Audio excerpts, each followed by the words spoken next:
ლაგოდეხის მუნიციპალიტეტის ოფელ გურგენიაში რამდენიმე დღის წინ ხიდი ჩაინგრა პრობლემას პატარა მდინარე ქმნის, რომელიც ადიდების დროს საკარმიდამო ნაკვეთებსა და საცხოვრებელ სახლებს ტბორავს.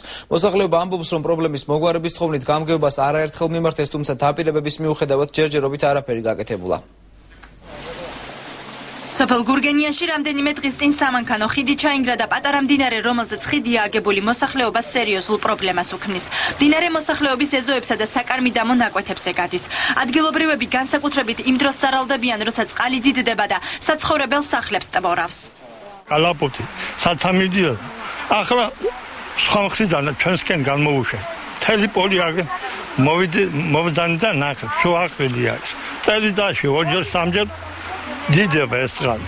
ხო და გვაწუხებს. შარშან აგვისტოში რა ეგ წყალი იყო.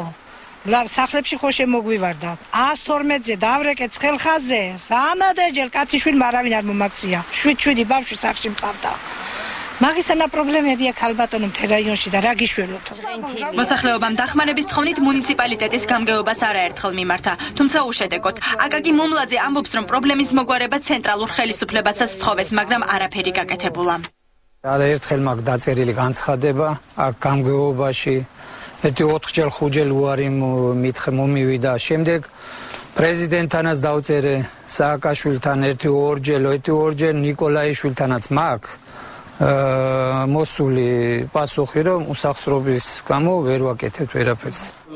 ლაგოდეხის მუნიციპალიტეტის გამგეობაში აცხადებენ, რომ ხიდის მშენებლობა უახლოეს მომავალში დაიწყება. თუმცა აქვე განმარტავენ, რომ მდინარეზე დამბების აგება საკმაოდ ძვირია და თანხები ცენტრალურ ბიუჯეტშია მოსაძიებელი.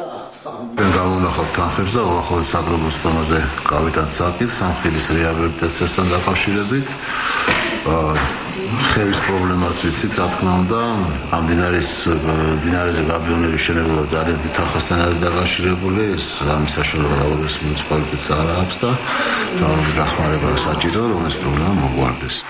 სოფელ გურგენიაში ნაწილობრივ დაზიანებულია მეორე სამანქანო ხიდიც. ადგილობრივები ამბობენ, რომ აღდგენითი სამუშაოები თუ დროულად არ დაიწყო, სოფელი რეგიონულ ცენტრთან დაკავშირებას ვეღარ შეძლებს.